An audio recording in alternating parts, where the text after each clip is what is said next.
Salam sejahtera semua pelajar. Jadi hari ini kita sambung baliklah uh, mata pelajaran kita tentang kemahiran proses sains ini. Pada kelas yang sebelumnya itu kita sudah belajar tentang 6 kemahiran proses sains lah.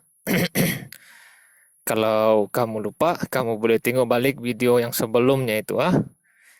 Jadi ini sambungannya tentang pelajar ini buat apa nih kapal terbang kertas tuh kan. Oke, jadi kita hari itu sampai sini. Sampai ramalkan kapal terbang itu boleh terbang karena sayapnya yang besar sampai sini kan muka surat 3. Jadi hari ini kita akan pergi kepada muka surat 4 lah. Oke. Yang di sini nih setiap murid telah berjaya menghasilkan kapal terbang kertas masing-masing. Baik. Jadi ini Ana, ini Melia kan. Jadi masing-masing sudah buat kapal terbang, jadi semua pun letak di atas meja ni lah. Jadi si Melia ni pun dia tengok kapal terbang ni, dia pun cakap, saya perhatikan ada pelbagai bentuk kapal terbang kertas di sini. Jadi si Ana menjawab, ya Melia, walaupun terdapat pelbagai bentuk, nampaknya setiap kapal terbang kertas ini mempunyai persamaan, yaitu berbentuk tirus di hujung. Perbezaannya pula terletak pada sayap. Baik, selain mengelas di sini, kemahiran mengelas di sini, ada satu lagi sebenarnya kemahiran yang telah ditunjukkan oleh Ana di situlah. Oke, kita tulis di sini ya. Jadi kemahiran yang terdapat di situ ialah mentafsir data, kemahiran proses sains. Kenapa cikgu cakap mentafsir data? Nanti cikgu jelaskan lah. Oke, seterusnya pula. Oke, jadi selesailah pada hari itu mereka letak kapal terbang masing-masing kan. Jadi keesokan harinya pula Cikgu Zaki meminta semua murid tahun 5 Zamrud ini membawa kapal terbang kertas masing-masing dan berkumpul di dewan tertutup di sekolah. Ada orang lakukan aktiviti itu di dewan lah. Jadi mereka akan melancarkan kapal terbang kertas yang telah dihasilkan. Jadi ini ada sedikit perbualannya lah antara si Rabi ini dengan Cikgu Zaki ni ya. Jadi Cikgu Zaki ini cakap, saya harap semua murid telah bersedia. Pastikan tiada yang menggunakan kertas selain yang telah saya berikan. Jadi Rabi cakap, mengapakah kita perlu menggunakan kertas yang sama, Cikgu? Dia tanyalah. Setiap kertas yang diberikan kepada kamu itu merupakan jenis kertas yang sama. Okay? Oleh itu, saiz dan ketebalannya juga sama. Jenis, saiz dan ketebalan kertas ialah pemboleh ubah yang dimalarkan untuk mendapatkan keputusan yang adil. Okey, jadi di sini pun Cikgu Zaki cuba melibatkan satu lagi kemahiran proses sains di situ untuk kita belajar ialah mengawal pemboleh ubah. Okey, sampai di sini, sampai muka surat 4. Jadi hari ini sampai kita hanya akan belajar satu muka surat ini saja. Walaupun nampak macam tiada apa-apa kan, tapi sebenarnya ada dua kemahiran proses sains yang tersirat di situlah. Jadi cikgu akan jelaskan kenapa kenapa kedua-dua kemahiran proses sains itu ada di dalam petikan itulah. Okey. Jadi pertama ni kita kena tengok apa maksud mentafsir data ni ya. Baik. Mentafsir data ini maksudnya ialah kemahiran memberikan penerangan yang rasional tentang objek, peristiwa ataupun pola daripada data yang dikumpulkan. Okey. Apa maksud rasional? Rasional maksudnya alasan yang munasabah lah, yang masuk akal. Kemudian peristiwa ialah kejadian yang berlaku. Pola, corak contohnya bertambah, berkurang atau sama. Data, maklumat tentang sesuatu yang diketahui dengan betul. Jadi maksudnya di sini, kemahiran mentafsir data ini ialah secara ringkasnya kita boleh menjelaskan maklumat yang diperolehi. Kita menerangkan maklumat yang kita dapat tu. Contohnya sini. Oke. Faris dan rakan-rakannya bina 3 tempat makan burung. 1, 2, 3. A, B, C. Kemudian bilangan burung itu direkodkan dalam jadwal di bawah. Jadi ini data-data adalah. Daripada data-data tuh, mereka kemudiannya memberi penerangan kepada kawan rakan-rakan yang lain lah tentang data yang diperolehi. Jadi daripada ini, data yang dorong kumpul nih, maklumat yang dorong kumpul, pemerhatian yang mereka dapat nih, dia menjelaskan, menerangkan. Oke, tengok tempat makan A paling banyak didatangi burung. Oke, sebab paling banyak kan. Jadi dia beritahulah tempat makan A paling banyak didatangi burung. Bila kita boleh menerangkan pemerhatian kita, oke, kita boleh bagi tahu maklumat kita, oke, maka kita sudah pun mentafsir data. Oke, satu lagi. Tempat makan B pula paling sedikit didatangi burung. Dia boleh bagi tahu yang B itu sebab jumlah bilangan burung dia dalam masa 5 hari itu 20 saja kan, paling sedikit. Jadi dia bagi tahu paling sedikit ialah tempat makan B. Ini pun adalah mentafsir data. Dia boleh menjelaskan data itu. Dia boleh menjelaskan tempat makan mana yang paling sedikit. Oke. Bilangan burung yang datang direkodkan selama 5 hari. Ini pun adalah mentafsir data. Dia bagi tahu. Oke, bilangan burung itu yang datang tuh kita rekod dia 5 hari. Betul lah, ada 5 hari di sini. Jadi itu pun mentafsir data. Oke, jadi di sini dicekap penerangan yang diberikan oleh Faris dan rakan-rakannya ialah contoh mentafsir data. Oke, tengok lagi contohnya ya. Oke, apakah cara utama murid datang ke sekolah? Katakan ada yang katakan guru ataupun orang lain bertanya kan. Jadi bila kita boleh tengok carta ini, contohnya ini carta kan. Jadi kita tafsirlah bilangan murid yang menaiki basikal sama dengan bilangan murid yang berjalan kaki. Mana itu? Ini. Yang naik basikal dengan menaik berjalan kaki itu, berjalan kaki dan naik basikal itu sama. Jadi bila dia boleh bagi tahu cara murid itu datang ke sekolah, maklumatnya di situ, menerangkan maklumat di situ, itu pun mentafsir data. Tapi apakah cara utama murid datang ke sekolah? Tengoklah yang paling banyak di sini apa. Jadi cara utama murid datang ke sekolah ialah menaiki bas. Sebab dalam carta PAI itu ini yang paling besar kan.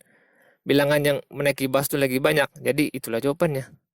Oke, jadi itulah tafsiran data kita. Oke, contoh yang ini lagi ya. Jarak yang dilalui oleh kereta mainan, ini data. Oke, maklumat yang kita perolehi. Jarak yang dilalui oleh kereta mainan A adalah paling jauh. Oke. Sebab jarak di sini dapat diukur yang kereta mainan A itu 30 cm kan. Jadi dia paling jauh. Jadi itu pun salah satu tafsiran data. Kita mentafsir data. Kita bagi tahu maklumat itu. Yang paling besar, yang paling banyak, paling sedikit. Oke. Lepas itu dia tanya, berapakah perbezaan jarak yang dilalui oleh kereta mainan A dan I? A 30, I 10. Jadi bezanya berapa? 30 tolaklah dengan 10. Jadi bezanya 20 cm. Apabila kita boleh memberikan jawapan, maksudnya kita sudah mentafsir data itu. Oke, last sekali. Cara hewan membiak. Ini dia buat pengelasan. Bertelur melahirkan anak kan. Kemudian tafsiran data dia, buaya, ikan, dan ayam bertelur. Oke. Manakala gajah, kucing, serigala melahirkan anak. Jadi ada berapakah cara hewan membiak? 2 lah. Kan? Bertelur dan melahirkan anak. Jadi itu maksudnya mentafsir data. Oke. Jadi di sini adakah Ana ini mentafsir data? Ya, sebab bila banyak data di sini, ini sebagai maklumat yang dia kumpul lah, semua maklumat tentang kapal terbang itu kan. Kemudian dia boleh menjelaskan, dia cakap semua kapal terbang itu ada satu saja bentuk yang sama, yaitu bentuk tirus di hujung. Semuanya ada satu bentuk yang sama, maksudnya bentuk tirus di hujung. Dan bezanya ialah terletak pada saiz sayap. Dia boleh menerangkan pemerhatiannya di situ. Jadi di situ pun dia sedang mentafsir data. Oke? Baik, yang kedua, kemahiran proses sains yang kedua ialah mengawal pemboleh ubah. Sebab pada sini kan tadi, di bawah nih. Oke, apa itu mengawal pemboleh ubah? Oke, kita tengok sini ya. Oke, mengawal pemboleh ubah adalah apa nih? Mengawal pemboleh ubah maksudnya kita mengenal dan kita memastikan dan mengendalikan semua faktor ataupun pemboleh ubah yang boleh memberi kesan kepada hasil eksperimen. Maksudnya kita boleh tahu yang mana satukah adalah pemboleh ubah. Kita boleh kenal pasti dan kita boleh susun dia. Oke. Kemudian apa itu pemboleh ubah? Pemboleh ubah ialah sesuatu yang boleh berubah dalam sebuah penyiasatan. Okey. Untuk menjelaskan apa itu pemboleh ubah, kita tengoklah contoh dia ni ya. Katakan Faris dan Melan ini ada dua pokok yang sama. Okey, ini dah. Mereka dikendaki menyiasat jumlah air yang diperlukan untuk tumbuhan pokok yang baik. Jadi diorang mau tahu berapakah jumlah air yang diperlukan untuk tumbuhan ini membesar dengan baik. Jadi si Faris ini sekarang ni diorang tak tahu lagi nih macam mana mau mengawal pemboleh ubah. Diorang tidak tahu, diorang hantam-hantam saja. Jadi si Faris ini dia letak pokok di tepi tingkap. Dia siram 1 kali sejak seminggu dengan jumlah air yang sama. Melan pula dia letak dekat dalam almari.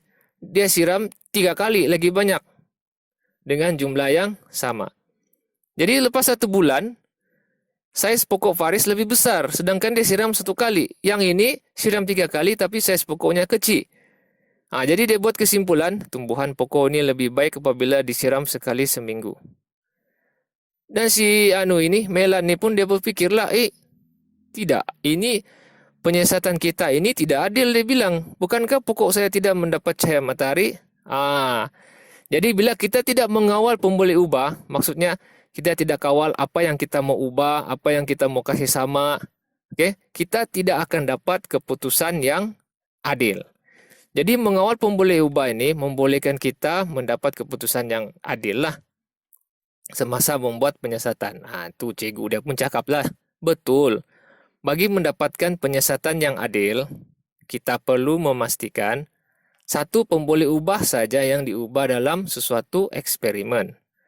Baiklah cikgu, kali ini kami mengubah jumlah air yang disiram. Jadi diorang tetapkan yang jumlah air yang disiram saja dia ubah. Okey, jadi yang diubah itu,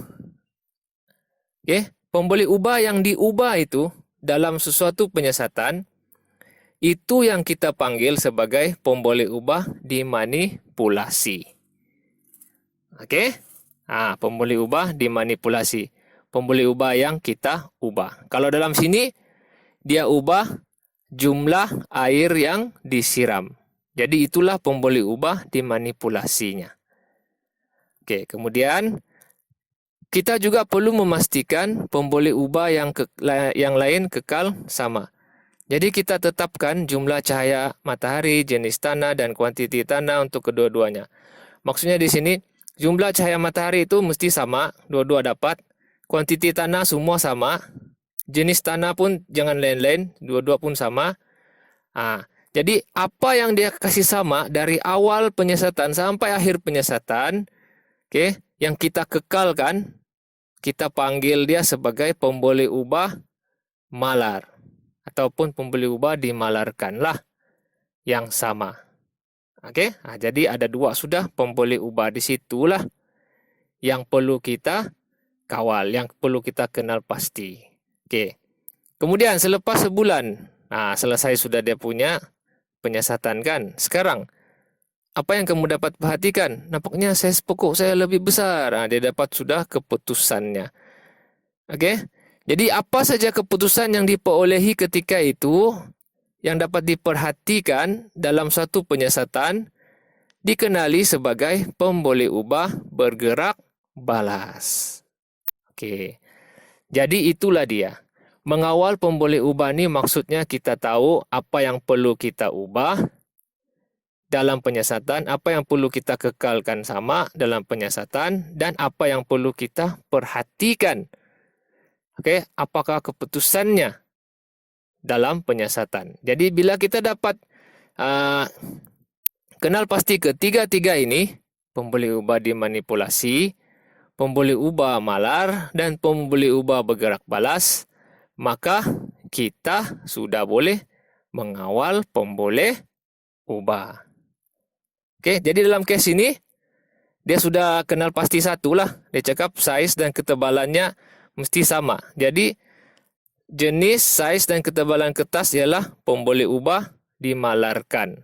Sebab sama. Dari awal sampai akhir kita mau kasih sama. Agar kita dapat keputusan yang adil. Oke. Jadi itu dia saja dua kemahiran proses sains yang kita belajar pada hari inilah. Jadi kita sambung lagi di lain kali. Selamat belajar.